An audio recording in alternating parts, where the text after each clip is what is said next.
अस्सलाम वालेकुम everyone, this is Tehseen Ahmed, forex market analyst and trainer from Pakistan mercantile exchange Karachi. और हमारा ऑफिस लोकेटेड है DHA फेज़ 5 के अंदर। अच्छा, आप आज का जो टॉपिक है वो टॉपिक है व्हाट इज़ फॉरेक्स। अच्छा, बहुत से लोग तो अमूमन जानते ही होंगे जो इस फील्ड से रिलेटेड हैं, लेकिन ये वीडियो ख़ास तौर पे उनके लिए जो पाकिस्तान मर्केंटाइल एक्सचेंज के अंदर हमें ज्वाइन करना चाहते हैं, यहाँ पे अकाउंट ओपन करना चाहते हैं, अच्छे प्रॉफिट्स अर्न करना चाहते हैं, कि अपना बिज़नेस करना चाहते हैं कमोडिटीज़ से रिलेटेड, यानी कि crude oil, gold, currencies, silver, platinum और इस तरह से बहुत सारे इसके अंदर जो है हमारे पास प्रोडक्ट्स हैं, ऑप्शंस हैं जिसके अंदर हम ट्रेड करते हैं। ठीक है, ऑनलाइन ट्रेडिंग होती है। फॉरेक्स की अगर बात करें तो छोटी सी वीडियो बनाने की कोशिश करूंगा और ओवरव्यू दूंगा, इन डेप्थ में मैं नहीं जाऊंगा। देखें, जिस तरह से बहुत से लोगों ने सुना होता है कि पाकिस्तान स्टॉक एक्सचेंज का नाम, ठीक है, स्टॉक एक्सचेंज में क्या होता है कि आपके मुल्क के अंदर जो भी कंपनीज़ होती हैं जो प्रोडक्शन कर रही होती हैं, किसी भी लिहाज से रजिस्टर्ड होती हैं, बिज़नेस कर रही होती हैं, वो जब अपने शेयर्स मार्केट में लॉन्च कर देती हैं तो उसके बाद ये है कि आप उनके शेयर्स ख़रीद के और उनके कारोबार में उनका हिस्सेदार बन सकते हैं। ठीक है। अच्छा, उसमें डिपेंड क्या कर रहा होता है कि अगर कोई भी कंपनी है उसके शेयर्स आप क्यों ख़रीदेंगे। इसलिए ख़रीदेंगे कि आप उसकी देख रहे होते हैं, रिपोर्ट्स देख रहे होते हैं, ऑडिट रिपोर्ट देख रहे होते हैं, उनकी बैलेंस शीट्स वगैरह देख रहे होते हैं, ये देख रहे होते हैं कि उन एम्प्लॉयज़ की हायरिंग चल रही है, फायरिंग चल रही है, नया प्रोडक्ट लॉन्च कर रहे हैं, क्या कर रहे हैं। यानी कि अगर अच्छी कंपनी ग्रोथ कर रही है तो उसकी बेस पे लोगों में कॉन्फिडेंस आ जाता है, इन्वेस्टर्स कॉन्फिडेंस के तौर पे उनके शेयर बाय कर लेते हैं ताकि वो कंपनी ग्रो करेगी, शेयर्स ऊपर जाएंगे और उसके बाद उनको अच्छा प्रॉफिट हो जाएगा उसके अंदर। ठीक है, तो इस किस्म के मामला चल रहे होते हैं। लेकिन जो भी आपके मुल्क के अंदर कंपनीज़ होती हैं उसी के शेयर आप ट्रेड कर सकते हैं।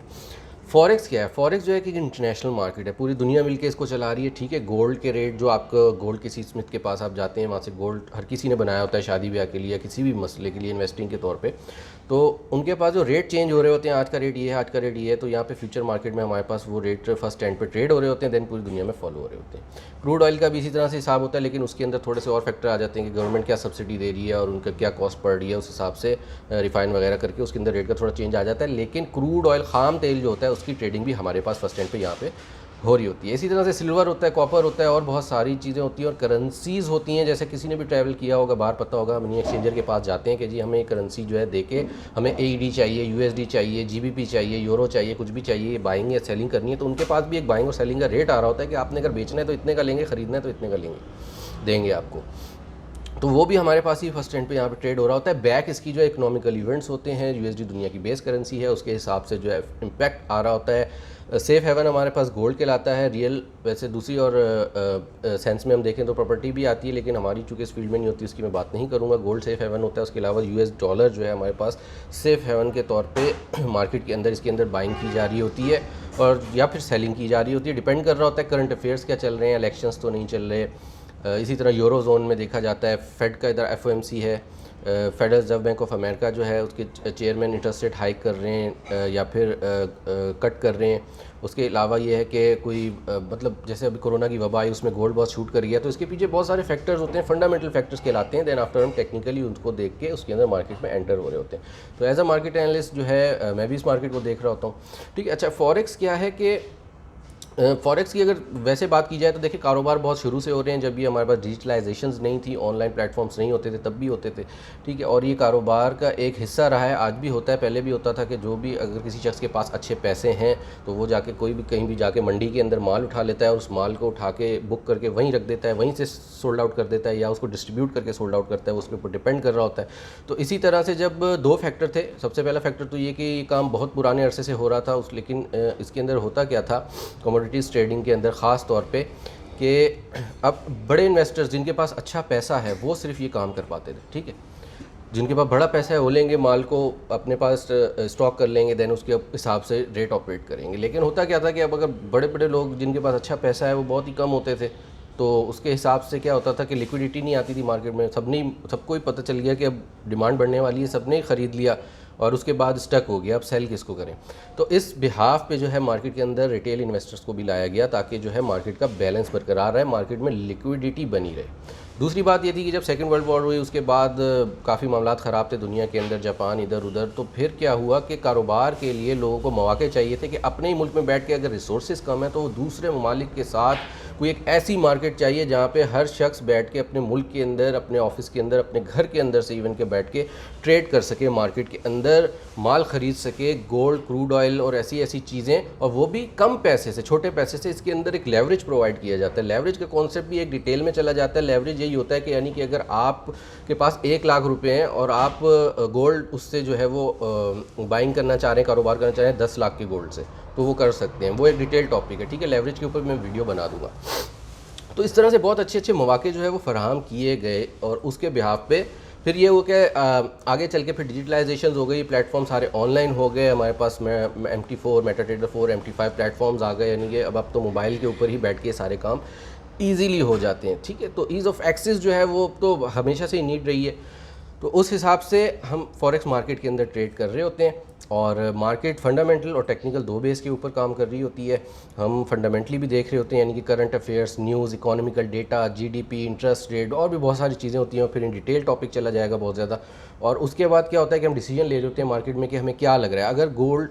अगर डॉलर स्ट्रेंथ में आता है तो उसके अगेंस्ट में गोल्ड जो है वो बेरिश साइड पे यानी डाउन साइड पे मूव लेता है, और यूरो के करेंसीज या GBP उस पेयर में अगर डॉलर के अगेंस्ट में ट्रेड हो रहे हैं तो वो भी डाउन साइड मोमेंटम बनाएंगे, लेकिन डिपेंड कर रहा होता है उनकी डेटा, इकोनॉमिकल डेटा और फंडामेंटल्स के ऊपर भी। उसके अलावा गोल्ड के अंदर और भी बहुत से फैक्टर आ जाते हैं, और क्रूड के अंदर जैसे कि अगर कहीं जंग होने वाली है तो गोल्ड और क्रूड शूट कर जाता है, अपसाइड मोमेंटम बुलिश हो जाता है।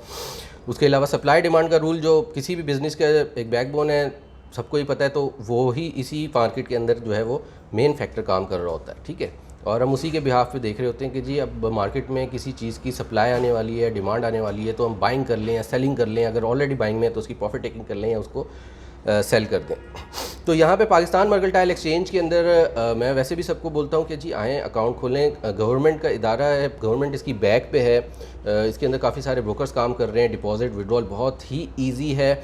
जिस तरह बैंक खुलता है उसी तरह बैंक की तरह यहाँ पे भी अकाउंट ओपन होता है, KYC होती है, सब कुछ होता है। अगर आप इसमें प्रॉफिट अर्न करते हैं अपने पैसों के ऊपर तो कैपिटल गेन टैक्स गवर्नमेंट को देते हैं। हर चीज़ लीगल है। अपने NTN अपने रिटर्न टैक्स के अंदर शो कर सकते हैं चीज़ को, और कॉन्फिडेंस के साथ काम कर सकते हैं। जैसे बिज़नेस कोई भी और बिज़नेस होता है उसी तरह से ये बिज़नेस भी है। जॉब पर्सन भी कर सकते हैं जो कोई और बिज़नेस कर रहे हैं, साथ में पार्ट टाइम कर रहे भी हैं और कर भी सकते हैं, ठीक है। पार्ट टाइम, फुल टाइम जैसे चाहे करें। रिसर्च एंड एनालिसिस रिपोर्ट्स हमारी जो कि बहुत ही अल्हम्दुलिल्लाह बेहतरीन होती हैं, उसके अंदर हम आपको प्रोवाइड करते हैं। तो उस हवाले से कांटेक्ट करें हमको, ठीक है। और मेरा व्हाट्सएप नंबर भी है, मेरे पेज पे भी आप इनबॉक्स कर सकते हैं, यूट्यूब चैनल के ऊपर भी कमेंट कर सकते हैं। इसके अंदर एक फॉर्म होता है, फॉर्म फिल करना होता है, साथ उसके आपके NIC वगैरह लगता है, आपका KYC होती है, आपका बैंक की डिटेल्स के साथ अटैच होती हैं। उसके बाद कुछ दिन में जो है विदिन अ वीक आपका अकाउंट ओपन हो जाता है, आप उसके अंदर डिपॉजिट करते हैं। पाकिस्तानी रुपीज़ में डिपॉजिट होता है, पाकिस्तानी रुपीज़ में विड्रॉल होता है। और सिक्योरिटी की जहाँ तक बात करें तो फिर कोई भी ब्रोकर यहाँ पे SEC पे से रजिस्टर है, प्रॉपर उसने पाकिस्तान मर्केंटाइल एक्सचेंज से लाइसेंस लिया हुआ है, और प्रॉपर वे के अंदर जो है काम हो रहा है।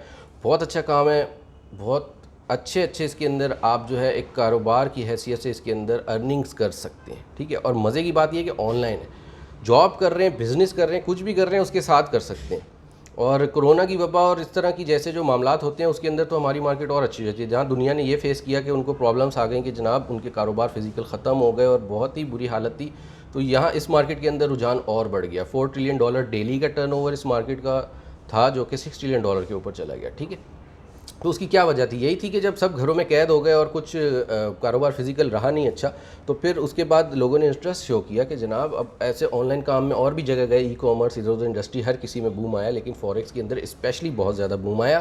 क्योंकि स्टॉक मार्केट में क्या हुआ कि स्टॉक मार्केट ज़ाहिर है फिजिकल बिजनेस, जब कंपनीज ही बंद है तो स्टॉक तो डाउन जाएगा ना, वो अब तो नहीं जा सकता, इन्वेस्टर अपना पैसा निकाल लेता है। लेकिन फॉरेक्स मार्केट ऐसी है कि ऐसे हालात के अंदर भी इसके अंदर बहुत अच्छी अर्निंग्स हुई, इवन के बहुत ज़्यादा अर्निंग्स हुई। गोल्ड अपनी बुलंद तरीन सतह के ऊपर चला गया, सिल्वर, क्रूड ऑयल डाउन आया, लेकिन डाउन के बाद हमने बाइंग की, उठ के ऊपर चला गया। तो ये बहुत सारी चीज़ें हैं, और उम्मीद करता हूँ कि आप समझ गए होंगे कि फॉरेक्स मार्केट क्या है और किस तरह से काम कर रही होती है। और बाकी फर्दर डिटेल्स के लिए रब्ता करें, इन्फॉर्मेशन लें और अकाउंट ओपन करें और अच्छी अर्निंग्स करें। तो इंशाल्लाह मिलेंगे दूसरी वीडियो के अंदर। कोई टॉपिक हो, कोई कमेंट हो, कोई दिमाग के अंदर क्वेरी हो, कोई सवालात हो, वो मुझे ज़रूर बताएं, उसके ऊपर मैं वीडियो बना दूंगा। वैसे तो आते रहते हैं क्वेश्चंस, लेकिन फिर भी अगर आपके भी कोई माइंड में है आप बताएं तो उस हवाले से जो है उसके ऊपर वीडियो बना दूंगा, ताकि कॉन्सेप्ट्स जो हैं वो क्लियर हो जाएं। और पाकिस्तान के अंदर फॉरेक्स ट्रेडिंग लीगल है, इलीगल नहीं है, पाकिस्तान मर्केंटाइल एक्सचेंज के थ्रू काम करें। जैसे पाकिस्तान स्टॉक एक्सचेंज इदारा है, उसी तरह पाकिस्तान मर्केंटाइल एक्सचेंज भी एक इदारा है। ठीक है जी, बहुत शुक्रिया, अल्लाह हाफ़िज़।